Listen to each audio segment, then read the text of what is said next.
Entonces, este hombre, este psiquiatra, descubrió que estas criaturas huían de cualquier lazo afectivo, ¿no?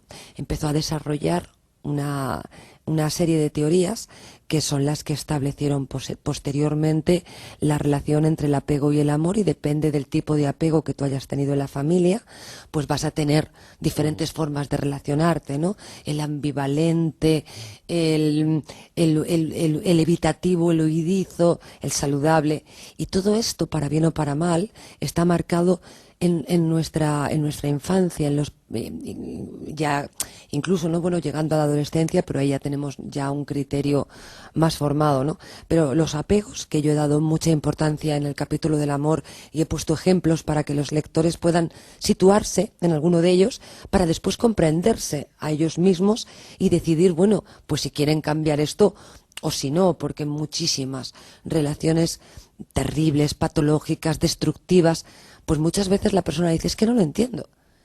O sea, es que yo no sé qué está pasando.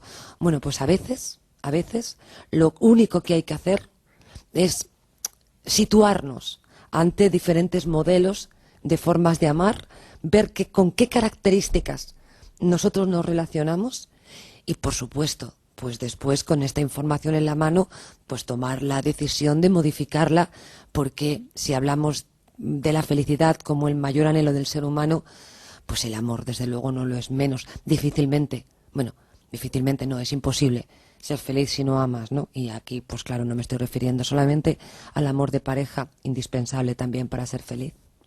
Como verán, no se va por las nubes María José Bosch en su libro, porque al fin y al cabo lo que está haciendo es una semblanza de lo que en este libro existe, y son enseñanzas muy concretas y muy prácticas que a todos nos van a venir muy bien, por supuesto. Pero hay otro capítulo que me da la sensación que has intentado reducir a un solo capítulo lo que podría haber formado parte de otro libro, que es el miedo. Wow, ya lo creo.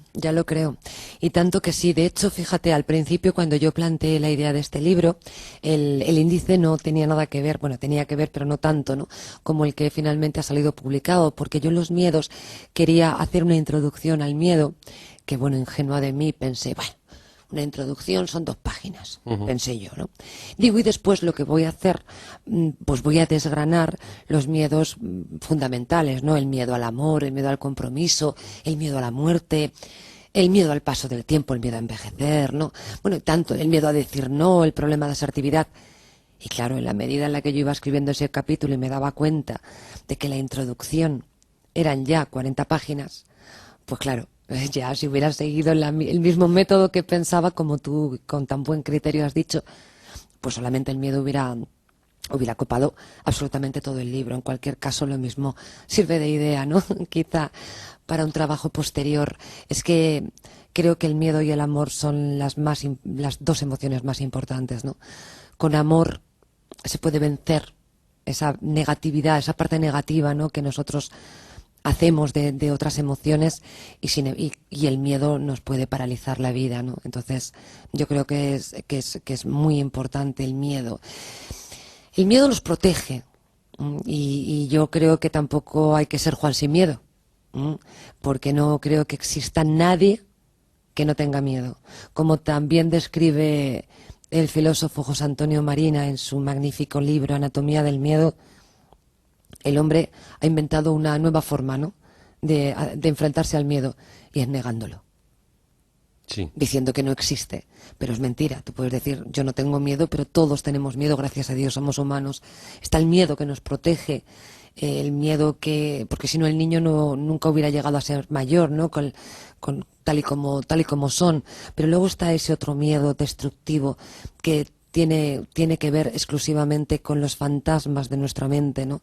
Miedos que nos impiden realizar nuestros sueños, miedo que nos impide conocer a otras personas, miedo que nos impiden marcharnos de lugares que a lo mejor nos están haciendo la vida imposible, ¿no?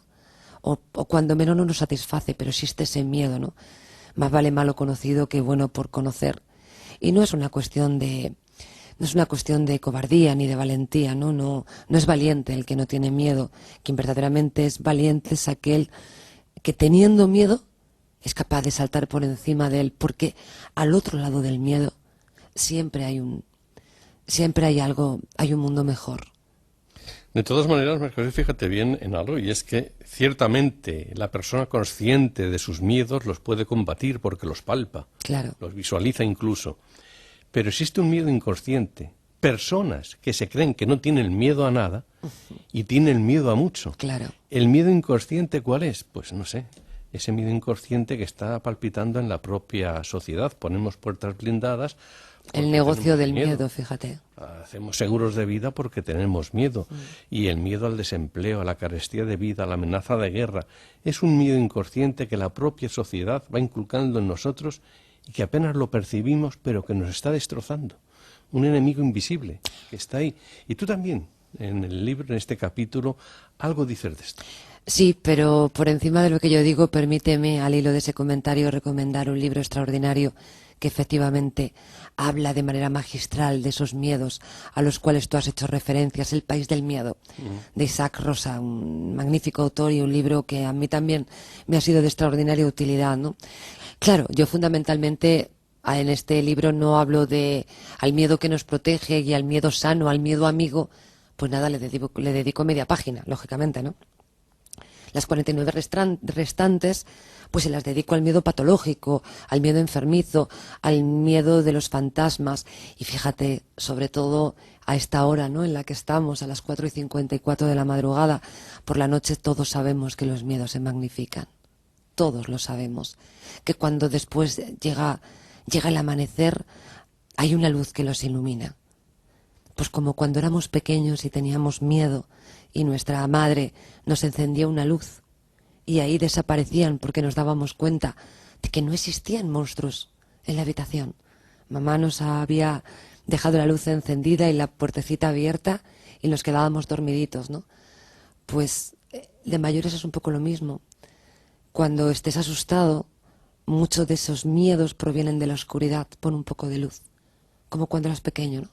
Ilumina y te darás cuenta de que no estás rodeado de tantos monstruos como crees, ni tienes a tu alrededor tantas personas que quieren destruirte, que no, que la vida es mucho más hermosa, mucho más bonita, mucho más plena, que solamente hay que poner un poquito de luz y los fantasmas se desvanecen, ¿no? Como el día termina en la noche, ¿no?, en las tinieblas y sin embargo la noche se rompe en el amanecer, es un final muy hermoso. Yo creo que el miedo tiene mucho de eso, ¿no? De la luz que tú pongas, de lo que ilumines,